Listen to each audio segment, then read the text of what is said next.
Hola amigos, bienvenidos a Dios de Comics. Aquí les traigo los números 8 al 13 de la serie X-Men del 2024, con guión de Jed MacKay y arte de Ryan Stegman. Espero que les guste.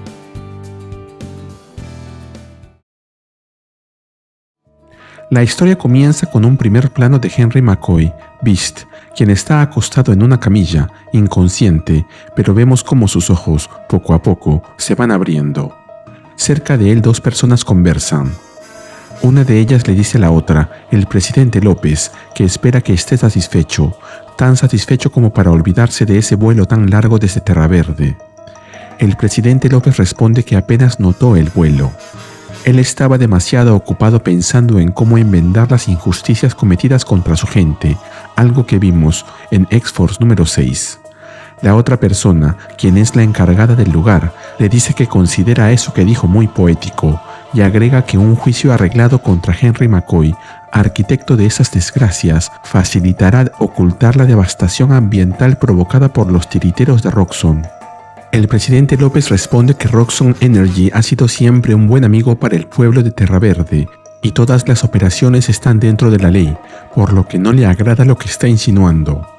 La encargada no le hace mucho caso y comenta que, mientras Terra Verde continúe haciendo su generosa contribución al presupuesto operativo de Grey Malkin, no le importa en lo más mínimo lo que él piense acerca de sus insinuaciones. Ahí es donde se da cuenta de que Hank se ha despertado. Y nos enteramos que quien está junto al presidente López es la doctora Ellis, quien mira a Hank desde el otro lado de la celda y luego de llamarlo horrible, le da la bienvenida a la prisión de Grey Malkin, la cual solía ser la mansión de Charles Xavier y sus X-Men, pero luego de los acontecimientos ocurridos al final de Krakoa, fue convertida en una prisión para mutantes, y ahora Hank es uno de ellos. Nos movemos a Merle, Alaska, a la fábrica que sirve de base de operaciones de los X-Men. Scott les informa a los demás que Hank ha sido capturado, aclarando que no solo se trata de Hank, sino que se trata de un miembro de los X-Men. Psylocke, con semblante serio, pregunta por el objetivo, mientras Quentin, interactuando con múltiples pantallas holográficas, explica que estaba hablando por teléfono con Hank en el momento en que lo capturaron, añadiendo que ha revisado los recuerdos a corto plazo de todos los presentes en la escena y ha creado un modelo de lo que sucedió. Quentin describe que Hank fue capturado en Merle, mencionando que perdió el rastro de él hasta que alguien vio una pequeña aeronave desconocida, pero que asumió que era una de las suyas. Luego recuperó los recuerdos de pilotos comerciales que se cruzaron con esa aeronave en una trayectoria que él predijo, una trayectoria que conduce a Westchester, Nueva York. Scott confirma las sospechas de todos. Hank está en la prisión de Grey Malkin y añade que es tiempo de derribarla. Psylocke le pregunta si no habrá querido decir que es tiempo de liberarla, pero Scott le dice que no se equivocó en lo que dijo. Acto seguido, le ordena a Quentin que copie el plan de batalla de su mente y lo comparta en la base de conocimiento que todos comparten. También le pide que prepare el protocolo Hellions. A los demás les dice que se preparen porque partirán pronto a la prisión. Psylocke intenta calmar a Scott, señalando que está actuando con enojo y que podría cometer un error. Scott, con un tono serio, responde que Hank McCoy fue como un hermano para él. Ellos crecieron juntos, pero luego Hank se convirtió en un monstruo y lo perdió. Pero ahora su hermano ha regresado y no piensa perderlo de nuevo, por lo que tiene razón, él está bastante enojado. Nos movemos al comedor de la prisión de Grey Malkin. Calico está sentada allí, junto a Jubilee, y ve con repulsión la comida que les han servido. Ella le pregunta a Jubilee qué es lo que tienen frente a ellos, a lo que Jubilee responde que es comida para mutantes, o algo que se asemeja a ello. Calico menciona que no le gusta y pregunta si le pueden traer algo diferente, a lo que Jubilee responde que están en la prisión, que no me gusta, no funciona allí, y que algo diferente no existe. Agrega que simplemente les dieron lo que prepara la empresa que presentó la propuesta más barata en el contrato de comida para mutantes. Si se preguntan por qué Jubilee y Calico están en la prisión, esto pasó en Uncanny X-Men número 6. Y si se preguntan quién rayos es Calico, les recomiendo que vean la serie, que también está en el canal. Jubilee le dice a Calico que solamente la coma. Ellos están en medio de una guerra y en esas condiciones no pueden elegir lo que comen. En eso se percata de que alguien conocido está allí, pero no puede creer lo que ve. Ella ha reconocido a Hank y se levanta de su mesa para llamarlo y decirle que se acerque. Hank se sienta junto a ella y se une a la mesa. Luego la saluda y le dice que cree que su nombre es Jubilation Lee. Jubilee se muestra confundida, pero inmediatamente lo entiende. Según la perspectiva de Hank, ellos nunca se conocieron. Recordemos que este Beast es un clon del Beast original, el cual murió salvando a Wonder Man en Fall of X en X-Force número 50. Calico se presenta como Becca Simone Pinette, de los Simone Pinettes del condado de Loudoun, pero aclara que su nombre mutante es Calico, de los X-Men de Luisiana. Hank responde presentándose como el Dr. Henry McCoy, de los X-Men de Alaska, y añade que su nombre mutante es Beast. Mientras comen, Jubilee comenta que, si él fue capturado, significa que los X-Men de Scott están teniendo problemas, pero él le replica que parece que la cuenta de los prisioneros es 1 de Alaska contra 2 de Luisiana, a lo que Jubilee responde señalando que Calico solo cuenta como medio prisionero. En eso, alguien ingresa al lugar y les ordena a todos los prisioneros que pongan las manos sobre la mesa, ya que la doctora Ellis ha llegado. Luego la vemos pasando junto a ellos, rodeada por varios guardias armados, y cuando ve que Hank y Calico están sentados juntos, comenta que ellos son los 2 mutantes con los que quería hablar. Pero luego se corrige, ellos son los 2 mutantes a los que quería hablarles, porque decir con implica un cierto nivel de igualdad. Ella se dirige a Hank y le informa que tiene buenas noticias. Las negociaciones con Terra Verde van bien, lo que significa que pronto lo sacarán de allí. Luego añade que la verdad es que esa es una extradición silenciosa, que se verá seguida de un juicio de mentira y una rápida ejecución. El que salga de ahí es bueno para él, pero agrega que nunca le dijo que sería Mamanuela y que le estaba trayendo su regalo de Navidad por adelantado. Luego se dirige a Becca Simone Pinette, de los Simone Pinettes del condado de Loudoun, y le dice que puede imaginarla vestida de rojo y blanco. Luego le dice que su familia, rica y políticamente conectada, se ha comunicado con ella. Ellos se llevaron una gran sorpresa al escuchar que Calico no es realmente una mutante. Luego le entrega un documento, mientras le dice que ella también puede irse de allí, ya que su familia estará haciendo una gran contribución a Grey Malkin por las molestias causadas, y agrega que hasta podrían darle su nombre a uno de los pabellones.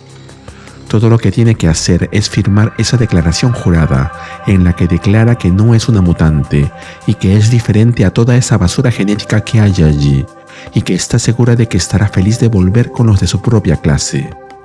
Calico mira el documento de reojo, pero no lo coge. En vez de eso, coge el tenedor, ante la sorpresa de Ellis, quien le pregunta qué está haciendo. Luego la vemos llevarse ese remedio de comida a la boca y con expresión seria declara que está comiendo comida para mutantes junto con los otros mutantes. Hank y Jubilee la miran conmovidos mientras ella mastica la comida y con lágrimas en los ojos agrega que su nombre es Calico, de los X-Men de Luisiana, y que es una mutante. Eso no le gusta para nada a la doctora Ellis, quien le dice a un guardia que Calico levantó la mano después de que se diera la orden de mantenerlas puestas en la mesa, sugiriendo que debe ser castigada. El guardia sonríe mientras se prepara a golpear a Calico con su arma, pero Hank interviene y se interpone entre Calico y el guardia, haciendo que el golpe le caiga a él. Hank se recupera y le pregunta al guardia si eso es todo lo que tiene, y le dice que si va a golpear a un X-Man, que al menos golpee a uno adulto. Agrega que de seguro todos lucen iguales ante sus ojos, sean mutantes de Alaska o de Luisiana. La doctora Ellis interviene y les dice a los guardias que ha llegado el momento de darles una lección ejemplar. Les ordena que maten al siguiente mutante que se mueva y que le den a ese monstruo primitivo lo que está buscando. El guardia, ni corto ni perezoso, golpea nuevamente a Hank en el rostro con fuerza, arrojándolo al suelo, donde lo continúa golpeando. Mientras Jubilee y Calico miran sin poder hacer nada, Ellis comenta que sigue teniendo la intención de vender a Hank a Terra Verde, pero agrega que si debe ofrecer un descuento por mercancía dañada, está dispuesta a hacerlo. En eso, recibe una comunicación del capitán Ezra, quien, en medio de una gran explosión, le comunica a Ellis que están bajo ataque. Los agresores han teletransportado una nave de guerra dentro de la prisión. Ahí es donde vemos que una nave, con un llamativo diseño que incluye un emblema en forma de calavera, aparece de la nada en medio de la prisión, atravesando la zona. Ezra identifica a los atacantes y exclama que son los X-Men. Dentro de la nave, Quentin informa que los generadores principales han sido destruidos, el escudo de teletransporte está inoperativo y la defensa antiaérea, aunque activa, no será un gran problema. Scott le pregunta si han habido bajas y Quentin le responde que, aunque no le gustaría ser una de las personas que inhalaron el humo de los generadores 10 años en el futuro, al menos por ahora, no hay pérdidas de vidas. Scott califica el resultado como sobresaliente. Luego le pregunta a Magik sobre sus refuerzos, a lo que ella responde que están en camino y le pide detalles sobre los parámetros. Magik quiere saber qué tan asesinos pueden ser. Scott responde que pueden herirlos, castigarlos, pero sin causar muertes, y agrega que lo que están haciendo traerá represalias, y sumar muertes a eso solo hará todo más difícil. Magik le dice que él solía ser más divertido, pero Scott le responde que se deje de bromas. Él nunca ha sido divertido en su vida. Ezra y otro guardia se preparan para el siguiente ataque de los X-Men, cuando en eso detectan un temblor bajo sus pies y se preguntan si se trata de un terremoto. Pero la respuesta no se deja esperar, ya que vemos a unos demonios apareciendo por debajo de la tierra, rompiendo el suelo bajo sus pies y lanzándolos por los aires con una fuerza violenta, mientras les dicen que eso no es un terremoto, eso es Limbo.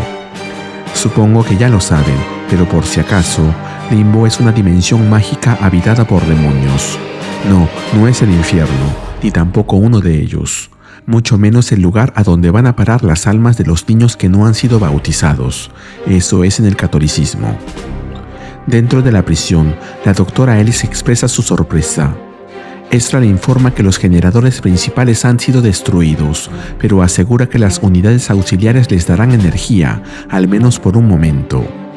Ellis le dice que se dirigirá al centro de control y le da instrucciones para que contacten a Trask por los comunicadores y hagan que envíe a algunos de sus Wolfpack Sentinels al nivel principal de la prisión. El guardia que estuvo golpeando a Hank le pregunta si deberían llevar a los mutantes de regreso a sus celdas y acompañarla, pero Ellis, con tono frío, le dice que no recuerde haberle dado la orden de dejar de golpear al mutante. Luego se dirige a los demás guardias y les dice que los X-Men no han venido hasta allí para bombardear el patio de la prisión, así que asume que pronto tendrán visitas, si es que ellos no están ya ahí. En otra zona de la prisión vemos a 3 visitantes, Scott, Psylocke y Temper, quienes han sido teletransportados hasta allá por la magia de Illyana. Scott se dirige a ellas y les dice que ha llegado el momento de que los X-Men entren en acción. Quentin, utilizando sus habilidades psíquicas, se encarga de las comunicaciones, la navegación y el soporte aéreo. Los demonios invocados por Magik continúan distrayendo a los guardias y causando caos en la prisión, y Juggernaut se encuentra listo para ejecutar su ataque. Temper, Scott y Psylocke se desplazan rápidamente dentro de las instalaciones, mientras Temper pregunta si las contramedidas que están utilizando funcionarán. Scott responde que Hank las construyó con piezas tomadas de los trajes de los Strike de ONE, esos que se infiltraron junto a Vanisher en la base de Alaska en el número 3. Si no lo recuerdas, no te culpo, ese fue un número muy malo. Scott agrega que, aunque no son invisibles, los sensores de la instalación tendrán muchas dificultades para rastrearlos y que los guardias no podrán coordinar su respuesta. En el centro de control, vemos a Ellis ingresando y ordenándole a Skarbik que active a los Trustees. Luego les pregunta a todos por la ubicación de los X-Men. Uno de los operadores le informa que no puede decírselo, ya que algo está bloqueando las cámaras y los sensores. En el pasillo, los guardias localizan al equipo de Scott y uno de ellos da la orden para que acaben con ellos. Psylocke comenta que, si bien los sensores y las cámaras no podrán encontrarlos, los ojos humanos siguen siendo un problema. Así que Scott le dice que ya escucharon lo que dijo el guardia, acaben con ellos. Luego vemos cómo los X-Men atacan de manera coordinada. Temper combina el hielo para moverse con rapidez y el fuego para atacar. Magik aparece a través de un portal y se lanza sobre los guardias, mientras que Scott utiliza sus rayos ópticos para abrirse camino. Psylocke también participa y se une a la ofensiva con su espada psíquica y utilizando sus movimientos de artes marciales. Los soldados no representan el menor desafío para los X-Men. Con los soldados en el piso, Scott le da instrucciones a Psylocke para que obtenga un reporte táctico del cerebro de uno de ellos. Psylocke, utilizando sus habilidades psíquicas, lo hace y comenta que la situación es peor de lo que habían imaginado, y agrega que ese lugar es un verdadero escenario de horrores, explicando que han tomado mutantes y los han transformado en unas cosas que ellos llaman Trasties. Ahí es donde vemos como uno de estos Trasties se revela ante los X-Men, atravesando una de las paredes y atacando a Scott. Él lo reconoce inmediatamente. Este es Blob, uno de los primeros enemigos de los X-Men, quien apareció como miembro de la Hermandad de Mutantes Diabólicos en el año 1963, en X-Men número 3. Me gustó mucho ver de nuevo enfrentarse a Scott y a Blob, y nos recuerda sus primeros enfrentamientos, en esos tiempos en los que Blob era de preocupar. Scott lo llama por su nombre, Fred, y le advierte que no quiere hacerle daño, pero Blob, con una sonrisa burlona, responde que no puede dañarlo. Y vemos que eso es cierto, ya que aunque Scott lo ataca con sus rayos ópticos, Blob parece resistir sin dificultad. Magik interviene, afirmando con seguridad que ella sí puede dañarlo. Pero en eso una mano aparece detrás de la cabeza de Blob y se escucha la voz de alguien que dice que no le sorprende escuchar eso. Luego vemos cómo Blob cae inconsciente, como si lo hubiesen puesto a dormir.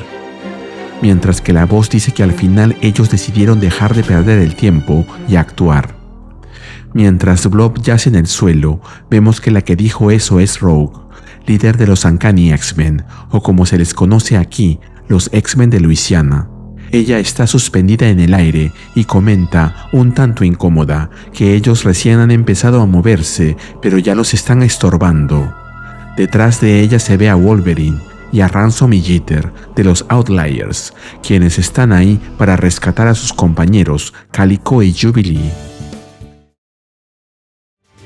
La historia comienza en el nivel inferior de la prisión de Greymalkin, en los túneles que solían ser de los Morlocks. Vemos a Psylocke luchando contra Nightcrawler. No sé por qué Nightcrawler se teletransportó allí, pero debería poder volver rápidamente. Psylocke le exige a Nightcrawler que se rinda, pero él responde que nadie puede cortarlo, ya que es un acróbata y un teletransportador. Psylocke le replica que si alguien pudiera hacerlo, ese alguien sería ella, y añade que ella no juega con espadas como él lo hace, ella mata con ellas. Nightcrawler, con la espada de Psylocke cerca de su cuello, le pregunta si, ahora que están alejados del campo de batalla, han notado que ambos han dejado de sentir esa ira artificial que los embargaba, y agrega que quizá han estado bajo el control de alguien más. Mientras tanto, en el centro de control de la prisión, la doctora Ellis observa las pantallas y hace un comentario indicando que hay un montón de X-Men en la prisión, pero ninguno de ellos está en una celda. Además, ellos están muy cerca del prisionero X.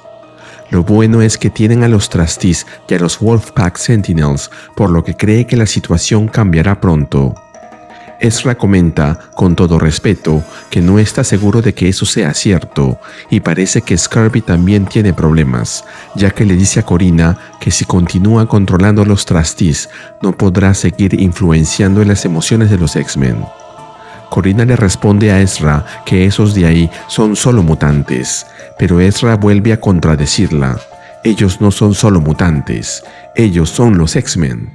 Y vemos como tanto el equipo de Scott como el equipo de Rogue se enfrentan a los Wolfpack Sentinels y a Blob, Wildchild y Seeding, los Trasties. Son como más de 10 X-Men, muchos de ellos bastante poderosos y experimentados, contra 3 mutantes secundarios y unos cuantos robots. No deberían ni despeinarse. Vamos, Juggernaut contra Blob debe ser una broma. Y creo que Scott me leyó la mente porque le ordena a Juggernaut que se encargue de Blob, mientras que Rogue le pide a Wolverine que haga lo mismo con Wild Child. Ambos responden que lo harán. Mientras tanto, Sirin, la que podría ser la única mutante con cierto nivel de peligrosidad dentro de los 3, se lanza sobre Magik y Deathstream, atacándolos con su poder sónico. Sin embargo, ninguno de los dos está preocupado, y eso se puede ver claramente, ya que Deathstream le pregunta a Magik cuántas veces ha muerto, a lo que ella, mientras invoca los vientos de Watum para derrotar a Sirin, le responde que la primera vez que lo hizo no estuvo muy de acuerdo con ello, así que no está muy animada a repetir la experiencia. Deathstream solo le dice que uno termina acostumbrándose. Como comentario, Watum es un hechicero místico similar a Agamotto, Ragador, Paltor y Faltin. Mientras tanto, Jubilee le pregunta a Temper si no cree que fue demasiado dura con Logan durante la pelea, ya que lo llamó traidor, pero ella le responde que la deje en paz, y agrega que no necesita una lección de una de las chicas ayudantes especiales de Wolverine, lo que deja a Jubilee sin mayores argumentos. Más allá, Gambit le pregunta a Jeter si puede arreglársela sola, ya que la vemos rodeada de varios Wildpack Sentinels. Ella le responde que no lo sabe bien, que tiene que pensar, pero Gambit le dice que lo haga rápido. Y finalmente vemos las peleas maestras. Primero, Logan contra Wild Child. Logan le dice a Kyle que ellos siempre tuvieron muchas cosas en común y que es por eso que sabe que destriparlo de la manera en que lo hace es casi lo mismo que darle un apretón de manos. Y en la otra esquina, Juggernaut derriba a Blob con un solo golpecito. De nuevo, es Blob. Parece que el visor de Scott está malogrado, porque luego lo vemos pidiéndole a Magik que ayude a Kaine. ¿Ayudarla con qué? Si solo quedan algunos cuantos robots. Pero Magik sigue en su amena plática con Hotaru, quien le dice que es un placer verla trabajar. Ella es horrible. A lo que Illyana le responde que aún no ha visto nada. Así que, solo para molestar, destroza a uno de los robots, justo cuando Juggernaut estaba por golpearlo. Esto hace que él se enfade, ya que lo tenía a su merced, y la acusa de haberle robado la victoria. Magik solo se ríe de él. Más allá, vemos que las que tienen un poquito de problemas son Jubilee y Heidi, pero más que problemas con los robots a los que se enfrentan, son problemas entre ellas. Jubilee le dice que recuerda que ella solía salir con Quentin Quire, así que todo tiene sentido. Heidi responde que eso fue demasiado rápido, pero es interrumpida por Valentín, quien le quita el robot que la estaba atacando de encima. Luego, él le da la mano para ayudarla a levantarse, le pregunta si se encuentra bien y se presenta como Ransom. Heidi se presenta como Temper y lo mira con una sonrisa. Al parecer, se enamoró de su voz, porque con esa cosa que tiene Valentín en la cara, con la justa se le ve el cabello. Pero bueno, será porque la rescató a ella y no a Jubilee. Ya con todos derrotados, los líderes de los equipos conversan entre ellos. Scott comenta que los perros centinelas son algo nuevo y Rogue está de acuerdo con él. Scott le pregunta a Rogue si alguno de los suyos resultó herido y Rogue le responde que ninguno lo está de gravedad. Luego ella le pregunta lo mismo a él y Scott le responde que cree que no. Luego Rogue se le acerca y le pregunta qué harán ahora. Volvemos a la sala de control. El capitán Ezra le recalca a la doctora Ellis que hay un total de 16 X-Men allí. Ellos no están equipados como para enfrentar a 16 X-Men. Corina le responde que no le importa qué letra lleven grabada en sus estúpidos uniformes. Podrían llevar el alfabeto entero y no habría ninguna diferencia, ya que Grey Malkin es el lugar donde ellos ponen en su lugar a la basura genética y los X-Men no son la excepción. Luego le ordena a Scurvy activar el protocolo de luz blanca. Scurvy objeta que no pueden hacer eso, pero termina recibiendo una bofetada de parte de Ellis, quien le dice que él se la pasa diciéndole que es un psíquico tan poderoso como Charles Xavier. Pues este es el momento en que puede probárselo. ¿O acaso necesita que le recuerde qué pasaría si ellos consiguen liberar al prisionero X? Volvemos con Nightcrawler y Psylocke, quienes avanzan por los túneles. Por un momento me pregunté por qué simplemente Kurt no se teletransporta junto a Psylocke de regreso con los demás, pero parece que ellos están explorando el área. Aunque Kurt le dice a Quanon que no está seguro de que ese sea el mejor momento de hacerlo, ya que sus amigos están en medio de una misión de rescate. Psylocke responde que cree que ellos dos también están en una misión de rescate. En eso parece que detectan algo, ya que vemos a Kurt diciéndole a Quanon que puede llamarlo un pobre liberacionista mutante si quiere, pero que no cree que liberar a Omega Red sea una buena idea. Quanon le dice que no lo es, ya que lo que necesitan es un monstruo diferente, mientras lo llama viejo amigo, lo cual sorprende a Kurt. Cuando llegan frente a la gran puerta metálica, Nightcrawler le pregunta a Psylocke si se encuentra bien, ya que está hablando de manera extraña. Ella solo menciona que hay una gran puerta y comenta que esa puerta necesita una llave. Luego le dice que felizmente Kurt le trajo una y agrega que él es necesario allí. Kurt finalmente comprende lo que está pasando y exclama «¡Oh, Dios santo!» en alemán, claro. Volvemos con los demás. Rogue se siente conmovida y comenta que eso se sintió como en los viejos tiempos. Scott está completamente de acuerdo con ella. Luego vemos cómo Rogue se le acerca y mientras Logan los observa con su cara de siempre, le dice que todos ellos son X-Men y que deberían empezar a actuar como tal. Scott responde que tal vez tiene razón y que no deberían estar peleando entre ellos cuando tienen un mundo entero contra el que luchar. Rogue le dice que han podido rescatar a los suyos y que también tienen a Sirin y a Wild Child, así que lo único que queda es abrir la celda y liberar a Charles.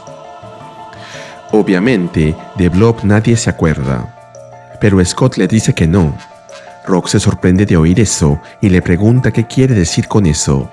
Scott le responde con firmeza que no permitirá que liberen a Javier bajo ninguna circunstancia.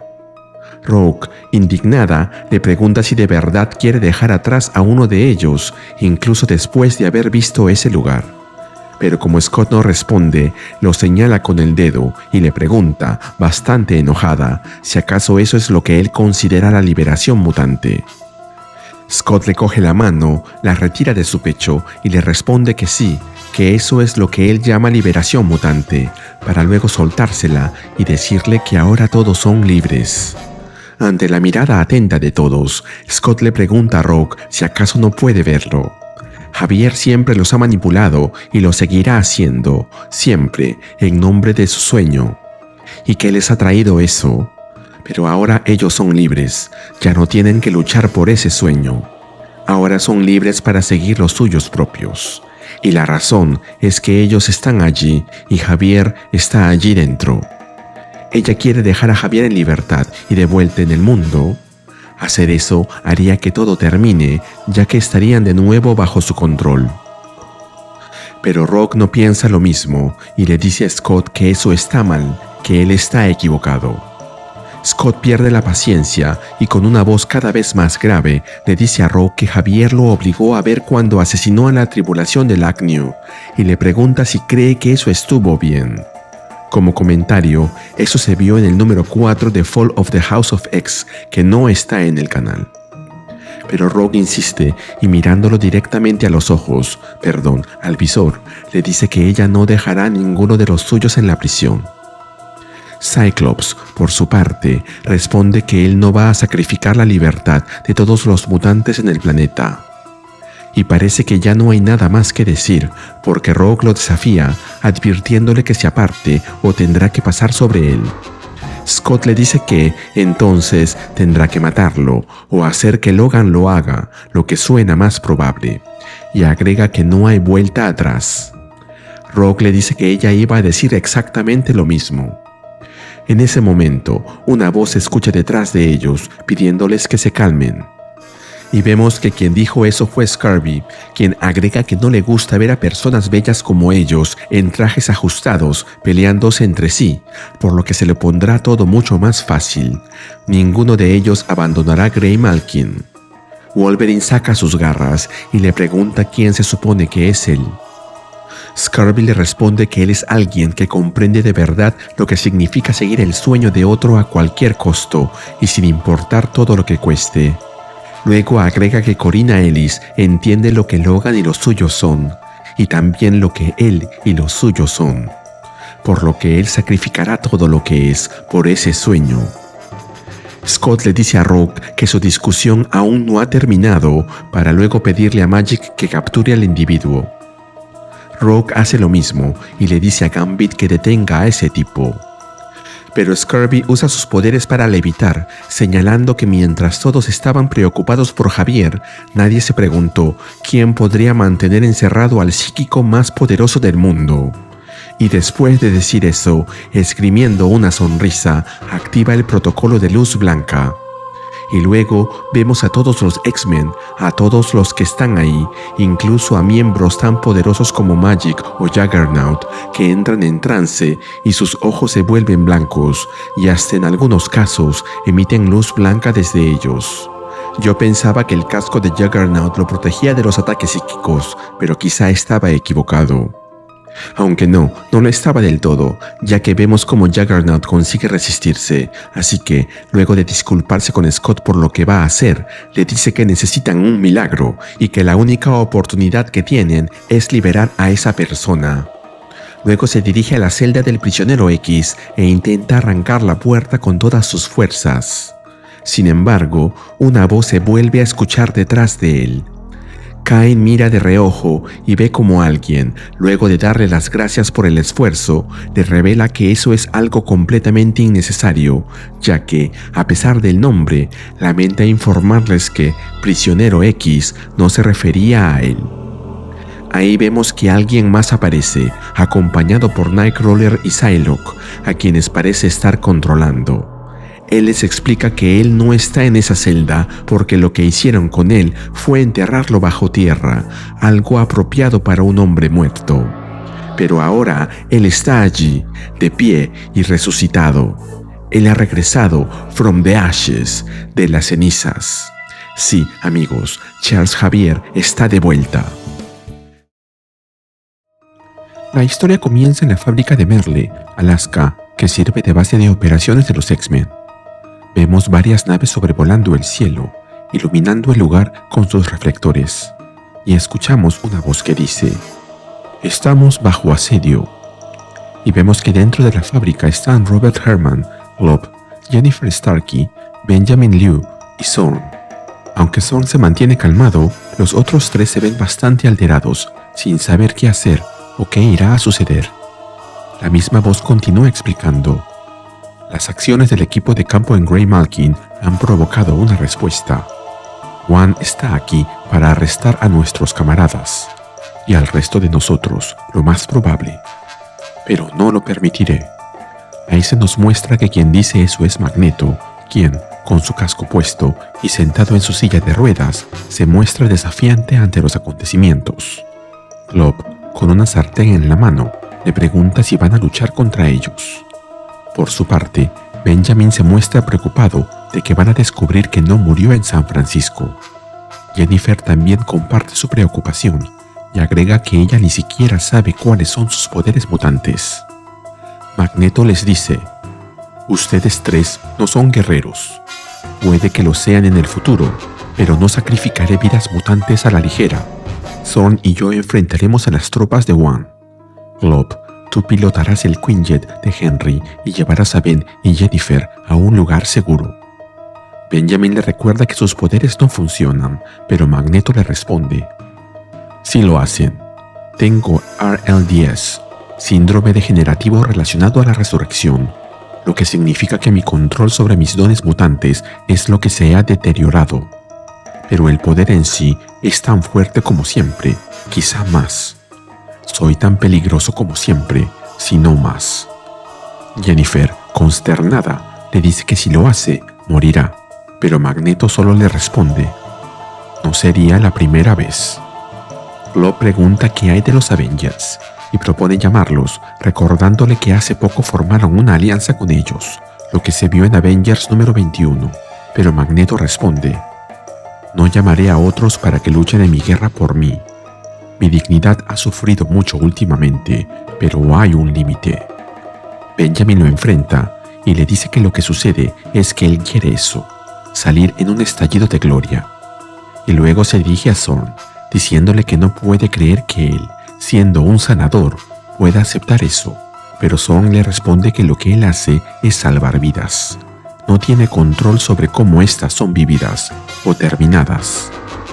Al escuchar eso, Benjamin se cruza de brazos y les dice con firmeza que entonces se quedará y usará su poder para hacer aparecer a los alienígenas, las naves y todo lo demás. Y verán cómo One lidia contra eso.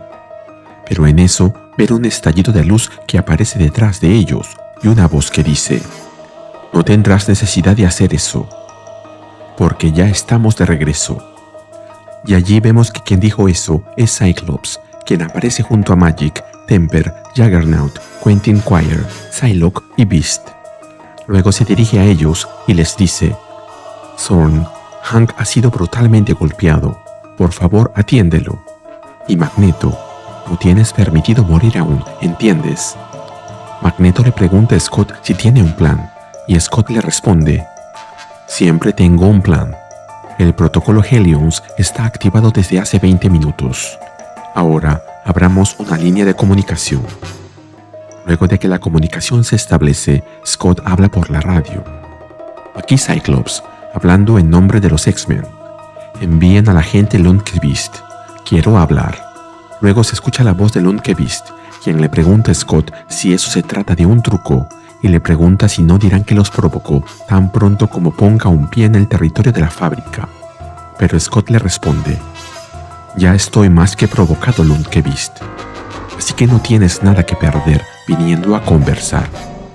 Incluso te invitaré a una cerveza». Poco después, vemos a Lundqvist llegando a la fábrica y dirigiéndose a Scott, diciéndole que ya está allí, para luego preguntarle si está listo para rendirse. Scott le entrega la cerveza que le prometió y le pregunta: «¿Por qué? ¿Te lastimamos a ti o a los tuyos?». Lundqvist le responde diciéndole que no se haga el gracioso.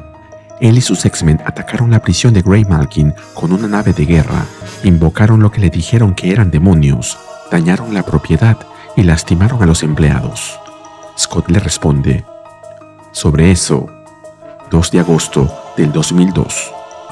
Lundqvist, confundido, le pregunta si se supone que eso signifique algo para él, y Scott se lo aclara. Ese fue el día en el que se firmó la Ley de Protección de Miembros del Servicio de los Estados Unidos, conocida informalmente como la Ley de Invasión de la Haya. Lo sabes, por supuesto. Le otorga al presidente el poder de usar, y cito, todos los medios necesarios y apropiados para lograr la liberación de cualquier personal de Estados Unidos o aliado, detenido o encarcelado en nombre de o a petición de la Corte Penal Internacional, lo cual es solo una amenaza bien elaborada. Si tomas a uno de los nuestros, sin importar la razón, vamos a venir y a recuperarlo». Nos movemos a la central de servidores de One en Chicago, Illinois, donde vemos a Locus, Fantomex, King Bedlam, Jesse Bedlam y Boom Boom listos para entrar en acción. Un agente los amenaza con su arma, pero King Bedlam rápidamente se hace cargo de él. Mientras ellos avanzan, escuchamos a Scott diciéndole a Lundqvist: «¿Eres un tipo que lee a Shakespeare, Lundqvist?». «No, por supuesto que no lo eres. Pero Hank lo es. Beast, para ti. Cuando éramos niños, le jugábamos bromas de vez en cuando, pero él siempre nos devolvía el golpe. Nos devolvía el golpe peor de lo que nosotros se lo dábamos a él. Y siempre nos citaba a Shakespeare». Mientras tanto, vemos cómo Jesse Bedlam utiliza sus poderes para derribar la puerta que conduce a los servidores. Scott continúa, parafraseando a Shylock, el personaje judío del mercader de Venecia de Shakespeare. «La villanía que me habéis enseñado, yo obraré como lo hicieron ustedes, y será muy difícil que no supere a mis maestros». Lundqvist, burlándose de él, le pregunta a Scott si lo golpearon en la cabeza en Greymalkin, ya que parece que está divagando. Pero Scott le responde: «No estás escuchando. El ataque Graymalkin. Tú nos enseñaste esa villanía, Lundqvist.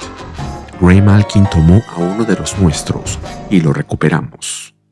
Lundqvist, señalándolo con el dedo, le responde que él no es el gobierno de Estados Unidos, así que no puede actuar como si lo fuera. Pero Scott le responde: ¿quién lo dice? Y ahora has venido por todos nosotros. Volvemos con King Bedlam y los demás, quienes han ingresado a la habitación con los servidores. Él les pregunta a los demás qué están esperando y les indica a Jesse y a Boom Boom que quemen todo, ya que tienen un cronograma que cumplir. Luego vemos a ambos usando sus poderes y destruyendo todo en el lugar. Una vez acabada la tarea, se retiran y Fantomex se queja con King Bedlam, ya que encontró todo eso muy insatisfactorio. No había nada a lo que disparar.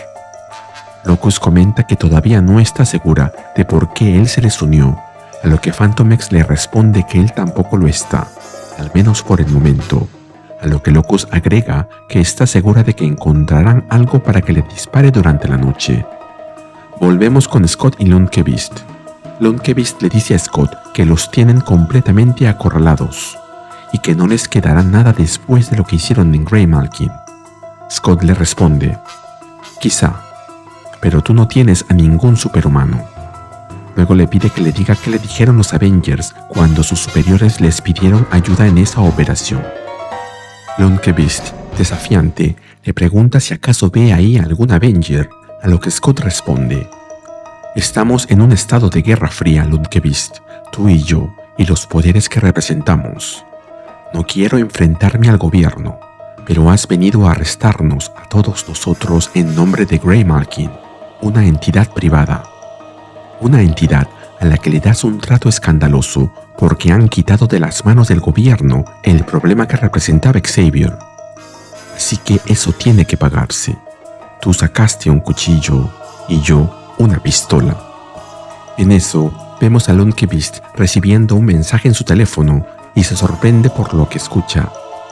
Ha recibido las noticias de lo que sucedió en Chicago.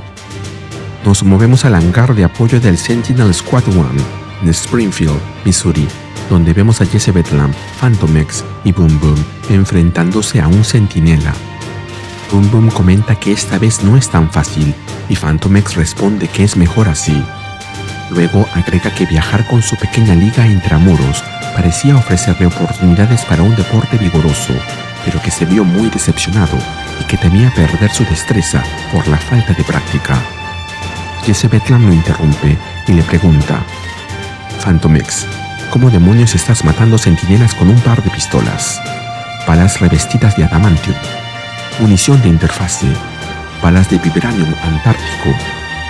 Pero Fantomex solo le dice que lo considere un secreto comercial y que se lo atribuya a su buen estilo. King Bedlam interviene y comenta que cree que esa instalación ya ha sido lo suficientemente neutralizada. Agrega que pronto enviarán tropas de apoyo humano. Y su contrato estipula que no debe haber bajas letales, ya que Cyclops todavía está siendo buenito. Jesse le dice que él está demasiado acostumbrado a hacer las cosas con las manos cubiertas de sangre, llamándolo Chris. Pero King Bedlam le dice a su hermano que cuando están en una misión, lo llame King Bedlam, y que además ellos son los Hellions. Ese nombre significa algo, y cuanto antes él entienda que, mejor. Volvemos con Cyclops y Lundqvist. Lundqvist comenta que han quemado toda la instalación de servidores. Scott, al ver la cara que pone, comenta: así que has oído hablar de Chicago. Espera a oír sobre Springfield. Lundqvist le dice que ahora entiende que él envió a su equipo mientras lo entretenía allí hablando, pero Scott le responde: mi equipo, todos están aquí, en la fábrica. Cualquier dificultad que One pueda estar teniendo ciertamente no tiene nada que ver con los X-Men. Lundqvist le advierte que no le mienta, mientras vuelve a señalarlo con el dedo, pero Scott se lo aclara. Te dije que estaba más que provocado. Ninguno de los tuyos será asesinado, pero la destrucción material será astronómica.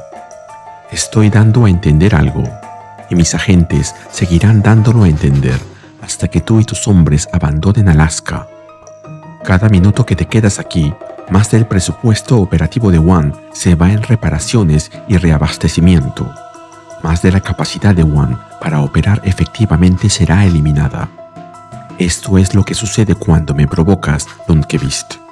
Luego repite una vez más la frase sacada del Mercader de Venecia. La villanía que me habéis enseñado, yo obraré como lo hicieron ustedes, y será muy difícil que no supere a mis maestros. Mientras vemos cómo los Hellions continúan causando destrucción en la estación de observación de One, en Boulder, Colorado, en la central de comunicaciones de Abilene, Texas, y en el centro de archivo de Newark, New Jersey. Lundqvist pierde los papeles y le exige a Scott que les diga que se detengan. Scott le responde: no, estoy luchando por un lugar en el mundo para mi especie, Lundqvist. Lundqvist saca su pistola y apuntándolo en la cabeza, le dice que le parece muy bien por él, pero que llame a sus agentes de vuelta o no tendrá la oportunidad de ver ese mundo, ya que acaba de declarar la guerra. Scott solo le responde: no creo que estés escuchándome. Esto no es una guerra, no una en caliente al menos. Matt, Lundqvist, ¿recuerdas eso? Mutually Assured Destruction, destrucción mutua asegurada. Eso es lo que significa si los X-Men y el gobierno federal van a la guerra, a una guerra real. Déjame explicártelo. Si soy asesinado por un agente federal u otra representación de la fuerza gubernamental, varias importantes secciones de Washington, D.C. muy pronto dejarán de existir. Lundqvist, sin quitarle la pistola de la cabeza, le dice que solo está fanfarroneando. Pero Scott, sin moverse un centímetro, le refuta, diciéndole: no lo estoy. ¿Crees que no planeé esto? No tengo armas nucleares, pero sí tengo mutantes. ¿Cuánto daño haría a Juggernaut si lo dejaran caer desde la órbita? O si Zorn simplemente se quitara el casco y expusiera la estrella que tiene en la cabeza. Lundqvist le advierte que si ellos hacen eso, entonces será el fin para los mutantes, que comenzará la temporada de caza y estarán extintos en un año. Scott le responde: tal vez, si tan solo pudieran organizar una respuesta así sin un gobierno funcional. ¿Cuánto tiempo pasaría antes de que los estados comiencen a separarse? Antes de que potencias extranjeras lleguen husmeando, desembarcando tropas para brindar ayuda de emergencia y nunca se vayan? Pero oye, como dijiste, no estaré aquí para verlo. Lundqvist le pregunta si acaso sería capaz de matar a toda esa gente. Scott finalmente reacciona y, gritándole, le dice: así es como funciona el juego de la amenaza, Lundqvist. Estoy construyendo el caso por ti, para que puedas llevárselo a tus jefes y decirles que, sin importar cuánto quieran matarme, y sé que lo hacen, no valdrá la pena. Mientras coloca la pistola contra su frente y continúa con su declaración. Porque, aunque he estado listo para morir por la causa mutante desde que tenía 14 años, y lo he hecho varias veces, aquí está lo esencial. Si alguno de ustedes me asesina, mi esposa lo sabrá y sufrirá. Y entonces, Phoenix regresará a la Tierra por venganza, y no sé si el planeta sobrevivirá a eso. Así que, sí, amenazaré con destruir cada institución de esta nación, si eso es lo que se necesita para que me escuchen. Porque estoy cuidando de ustedes, de todos ustedes. Finalmente Lundqvist entiende la situación y le quita la pistola de la cabeza, para luego decirle que irá y se los dirá. Pero que ambos saben muy bien que eso no ha terminado. Mientras lo ve cruzando la puerta, Scott solo menciona algo más. Nunca lo está. Luego Scott se dirige a la refrigeradora, la abre y saca una cerveza. Ahí vemos que Quentin Quire, quien ha estado escuchándolo todo, se le acerca y le pregunta si debe contactar a Jesse Bedlam y decirle a su hermano que retire a los Hellions. Scott, mientras abre la cerveza, le dice: sí, por favor, Quentin. Quentin se contacta telepáticamente con Jesse y luego le dice a Scott que está hecho y que le dijo que le recordara que Kim Bedlam quiere lo que se le debe. Scott responde: estoy consciente de ello. Chris Aronson quiere la cabeza de alguien muy específico y quiere que se la entreguemos. Quentin le pregunta de quién es la cabeza, pero Scott le responde que no se preocupe por eso por ahora. Quentin se queda un momento en silencio y luego le pregunta si lo que dijo es cierto. Scott le pide que sea más específico y Quentin lo hace. Él quiere saber si, en caso de que Scott muera, Phoenix arrasará con el mundo. Scott, calmadamente, le responde: no puedo descartarlo. Fuiste anfitrión de Phoenix. ¿Sabes lo que significa? Quentin le pregunta, entonces, ¿qué deben hacer ellos si él muere? Y Scott le responde: si muero, entonces los X-Men tendrán que detener a Phoenix otra vez, lo que significa que tú, como telépata Omega y antiguo huésped, tendrás que detener a Phoenix. Y termina agregando: vamos, Quentin, ¿por qué crees que estás en mi equipo? Dejando a Quentin confundido y hasta asustado. La historia comienza en el territorio de Yukon, en Canadá. Vemos que algo cae desde el cielo, como un meteorito, y se estrella en medio de las montañas nevadas. Pero, obviamente, no era un meteorito, más parece una nave espacial. Y vemos como alguien abre la puerta de una patada y empieza a bajar de la nave. Nos movemos a la fábrica de Merle, Alaska. Vemos a Beast conversando con Jennifer Starkey. Él le informa que ha podido detectar unos marcadores genéticos muy interesantes en su gen X. Jennifer le recuerda que le ha pedido que la llame Jennifer o Jen. Hank se disculpa y le explica que, diciéndolo de manera simple, ella parece poseer algún tipo de habilidad metamórfica. Luego le pregunta si, cuando estaba huyendo de los Upstarts, estaba cerca del agua. Jennifer le responde que sí, que ella había pensado que podría escapar saltando al río Detroit. Agrega que fue una idea loca, ya que era invierno, pero que ahí fue cuando cambió, y que ha estado tan afectada por todo eso que lo había olvidado por completo. Beast le responde: lo imaginé, diciéndolo de manera simple. Aunque actualmente has asumido una apariencia ictioide, la fascinante colección de plantillas genómicas dentro de ti indica que esta es solo una de las formas que puedes adoptar. Hagamos una prueba rápida, si no te importa. Piensa en volar, en elevarte, sumergirte, de la misma manera en que lo harías en un sueño. Jennifer le dice que lo intentará y luego cierra los ojos y repite varias veces: volando, volando, volando. Pero después los abre y le dice a Hank que no ha pasado nada. Pero Hank interviene y le dice: no quiero llamarte mentirosa, pero esto ciertamente es algo fascinante. Ahí vemos que Jennifer se ha convertido en algo parecido a un halcón, o ha tomado esa forma al menos, con garras en pies y manos, y con un par de poderosas alas de pájaro. Ella se sorprende al darse cuenta de que tiene plumas, que tiene alas, y le pregunta a Hank si puede volar. Con práctica, estoy seguro de que es posible. Jennifer, emocionada, lo mira a los ojos y le pregunta si también puede cambiar, si puede volver a ser como solía ser antes de todo eso. Hank le responde: aún no sabemos la respuesta. Tenemos que seguir experimentando. En eso se ven interrumpidos por la voz de Scott, que anuncia algo. Cyclops comunicándose telepáticamente con todos. Tenemos una situación. Equipo de la base, estado 7. Equipo de campo, en el aire. Y luego vemos una imagen del Marauder surcando los aires en dirección a algún lugar. Scott le pregunta a Quentin si Kate Pryde sabe que robó su nave, pero Quentin le responde: rescatada, Slim, rescatada. Veo que no estás muy familiarizado con las leyes marítimas. Como comentario, en el derecho marítimo existe una ley que indica que cualquier persona que ayude a recuperar un barco o un cargamento en peligro en el mar tiene derecho a una recompensa proporcional al valor de la propiedad rescatada. A esto se refiere Quentin.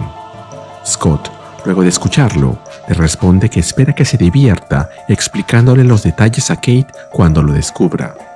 Por si acaso, Kate es Kitty Pryde. Juggernaut cambia de tema y pregunta: ¿qué vamos a golpear? ¿Y qué tan fuerte?, agrega Magik.